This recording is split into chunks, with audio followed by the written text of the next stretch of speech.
Hey there, cats and kitties. I am the Blues Man, Johnny Blues. With this video, I'll discuss my thoughts on episode 18 of the anime series Sakurada Reset, and it seems, for all intents and purposes, like Arachi's plan is well and truly reached its culmination, at least just shy of it. I mean, he's already got Okaeri, as an operable hand stemming out of the bureau, going around and sealing, for all intents and purposes, so-calledly, air quotes, dangerous abilities. And it's so fascinating to me that he's got under his wing Tsushima, the cat who, leads the sort of in-school bureau club that Kei and Haruki operate within. This guy purportedly being afraid of such abilities and only saddling himself up with the bureau because he wanted to keep a watchful eye on those things, to sort of assuage his fear, I guess you could say. And I don't know if that's, true or not. I don't know if he's lying or not, or, if he could be in turn working with Kei and Haruki and Samir, sort of, that we're unaware of thus far, and he's just biding his time working alongside Arachi to see how far he's willing to take things, waiting for the inevitable other leg to drop of Kei coming up with a solution to undo what Arachi's trying to set about to do to, quell all of the abilities within Sakurada and everything like that. I don't know if Tsushima's on Arachi's side or not, well and truly, as well as the fact that he's used Tsushima to go after Sasane, the fence building, air quotes, chick, the Kit Kat chick, for the purposes of utilizing her ability in a shock, scenario where it will just be another added to the list of people's abilities that have gone off without their control, without their having control over it. Just this sudden manifestation, and you see Kei racing to the car after he pinpoints where she is, where Tsushima has her, and I don't exactly know what it was that she did. The entire, storm cloud covering over Sakurada, the rain and everything, the rainstorm, had completely been gone away with. I assume that was, cropping up out of her power, her ability. I don't know exactly what she did. It was kind of similar, I guess, to the dream world where she made all the houses and everything disappear. So I guess she makes things disappear, not quite the building of fences she purported originally, I guess. And so that was somewhat fascinating, and it's so intriguing to me that we're this close to the end in a sense, and yet there's so many more episodes left to go. I don't know if they're actually going to dare to actually bring about the conclusion of what Arachi is set about to do, to bring these powers to an end, with so much of the show left to go, still so many episodes left to it, unless they're going to sort of investigate what life would be like for a time for these characters, most notably the main focused upon main characters, what their lives would be like without the abilities, how they would be so impacted.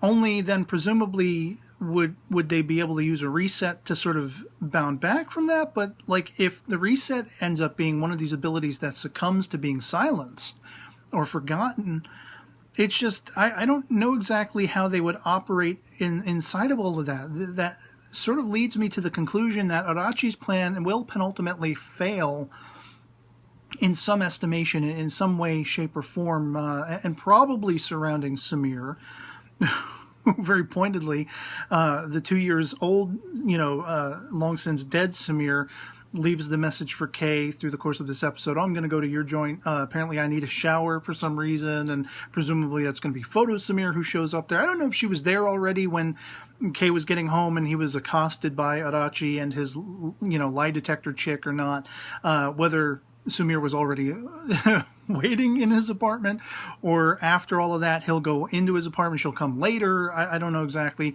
but she promises one way or the other to effectively reveal all as to what her impetus, what her driving force has been through all of this, what her plans and machinations have been, what it all amounts to. And it's going to be interesting to find out, because if you look at the PV for the next episode, there's a point where Kei very explosively is like punching the ground, punching the floor, and the dialogue coincides with this saying, Samir, like something she did really flustered him for some reason. And I don't know if it's because Samir still has this pointed directive to try to create a divide between he and Haruki somehow.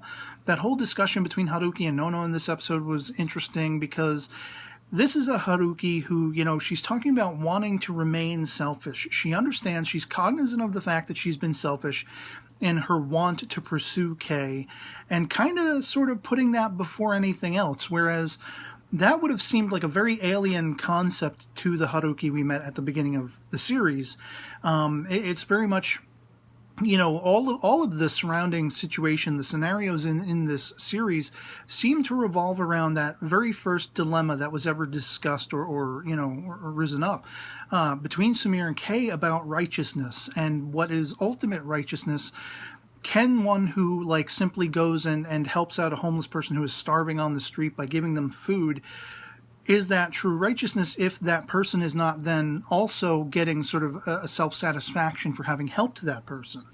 The sort of idea that was broached by Samir was Haruki is kind of the closest you get to that sort of automated, reactionary, computerized, if you will, level of righteousness, because there was no forethought. As soon as she sees someone who is upset, she immediately would reset, and without a second thought, even though it didn't have an impact on the person necessarily, in a sense, in her own mind, it would rewind that person's being sad, but there would then be no follow-through. She would just sort of make it oblivious to herself, so she wouldn't have to experience it again and again, presumably, without any actual impact. Then enter Kei, who, because of his memory retention, they're both able to work together in order to bring about better scenarios for people and that kind of thing. And that all errs on the side of, are these abilities and powers actually beneficial, whereas Adachi believes they are not, and that's very much why he wants to be rid of them. He doesn't feel like they are beneficial in the long term. He feels like they are more of a hindrance and something that has a negative impact on life and living for everyone in Sakurada. And that whole equation, it's very much sort of that same cropping up recurring dilemma that, Kei has to confront about righteousness. Here we have Adachi, who's very much selfishly decided for himself and is manipulating everything to this effect that these abilities should not exist, and he's going to try to do whatever he can, bring about whatever means possible to quell them entirely.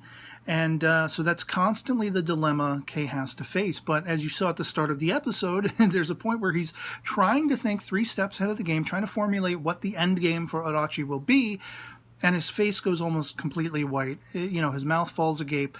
And I think it's the realization that, well, his powers and abilities would be the last remaining unaffected by whatever Adachi would bring about. Adachi would, presumably figure this out. And thus, that is why Adachi is waiting outside Kei's apartment when he's coming home toward the end of the episode. And they have that confrontation. And Kei very sort of pointedly gets up in his face and says, pretty no holds barred, unless you brought a knife, I don't see how else you're going to be rid of me. And that was so intense to me at that moment. I'm like, oh man, is he actually going to pull out a knife and stab Kei, try to kill him? And that also it played into, if you go back to the discussion between Nono and Haruki about her wanting to, sort of champion her selfishness, her feelings for Kei, which she holds all together as one now. That idea of her being selfish and putting herself first, her wants and desires first. It's almost as though she needs to encapsulate that and hold on to that with, all of her strength, because if she loses that, she thinks in her own mind she might lose those feelings she has for Kei as well. Like if her own memory was wiped or something, she wouldn't have that conviction anymore, and she wouldn't have that awareness and that cognizance of how she feels about him.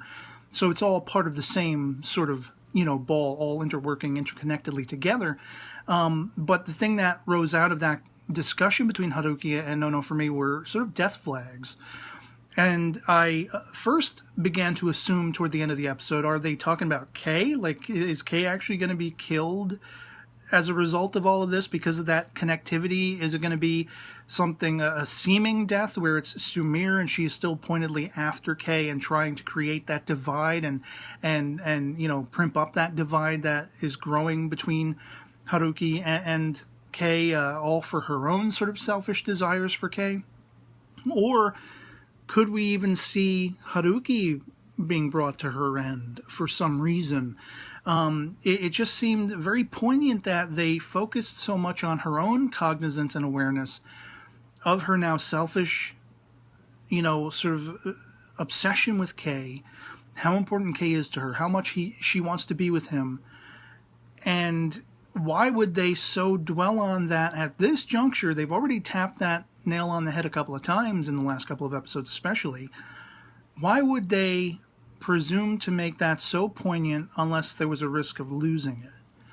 And that could even very well be why Kay is so upset with Sumire. Maybe Sumire came to the apartment per the orders of her former self, the self before she died, and that was to keep Kay sort of, locked down to his apartment, run interference, so something could then play out negatively that would happen to Haruki that he wouldn't know about. He wouldn't find out till afterward. And that could be why he's so explosively upset. I don't know. For all intents and purposes, though, it's one of those things where the way this all culminated by the end of this episode, it seems like Arachi's plans to wipe out all of these abilities and powers have, for all intents and purposes, succeeded, just shy of it actually being all told wrapped up by the Bureau. The Bureau is in the motions, using Okaeri, as I say, to seal those powers and abilities. Sasane being one of the people that should have, been hit first, but I guess it was Arachi's own pulling the strings to make sure they didn't go after her first because they still needed to utilize her to showcase the fact that her ability went off, uncontrollably, air quotes, which she faked them out because for some reason she agrees, she's going along with the idea that these powers and abilities need to be wiped out.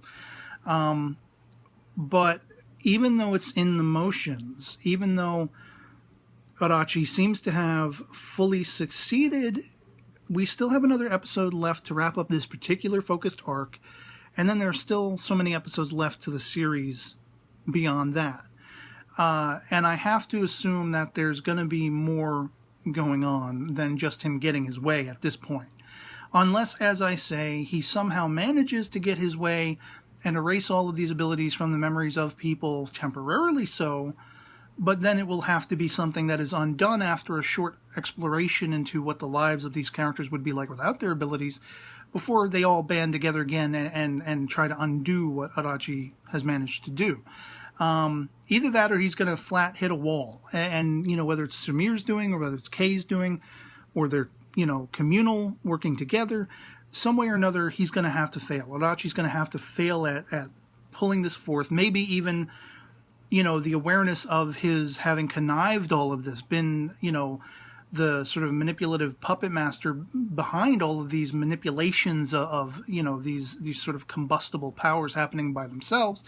If he can be pointedly, sort of sniffed out as being the perpetrator, as Kay puts it in this episode, maybe he will then be punished or penalized or something like that, and that will be the undoing of his plan by the Bureau, overseen by the Bureau. I really have no idea.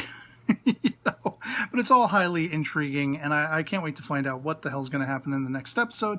Love to hear from you guys in the comments below what you thought of this particular episode of Sakurada Reset, if you've seen it as well, and what you speculate. Do you think Arachi has all but succeeded and exceeded his abilities to put the cap on the bottle of all of these abilities in Sakurada? Will we see for a time these characters existing without their abilities and powers, or do you think he flat hit a wall, Sumire or Kay or somebody that he is unexpecting is going to swoop in the next episode and undo everything he set out to do, and maybe even finally be rid of Arachi, because he's fallen under the presumption that he's succeeded when he's actually failed. Anything goes. Let me know in the comments, love it or hate it, and whatever you speculate.